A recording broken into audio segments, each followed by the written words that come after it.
কিছু লাগলে আমাকে ডাকতেন, আমি ঘরে গিয়ে দিয়ে আসতো। না না, আমার কিছু লাগবে না, এমনি আসলাম। তুমি কি বাড়ির কাজ সব একাই করো? আমি একা করবো কেন, ভাই রামু কাকা সবাই করে। হো, তুমি পড়াশোনা করো না? করবো না কেন, কাজে ফাঁকে ফাঁকে যেদিন সময় পাই সেই দিন স্কুলে যাই। কর্তব্য বলে রোজ স্কুলে যেতে, আমি যাইনি। তাই বললে হবে? শিক্ষাই মানব জাতিকে উন্নত করে। ভালো করে পড়াশোনা করলে তবেই তুমি বড় হতে পারবে। এরপর থেকে সময় পেলেই স্কুলে যাবে, কেমন? ঠিক আছে ম্যাম সাহেব।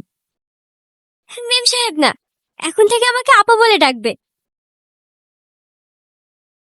আপা? হুম, আমি তো তোমার বড় বোনেরই মতো, আপা বলে ডাকলে আমার ভালোই লাগবে। ঠিক আছে, চলো আমার সঙ্গে বাজারে যাবে। এখন বাজারে যাব? বাড়িতে অনেক কাজ পড়ে আছে। কাজ পরে করো, চলো তো।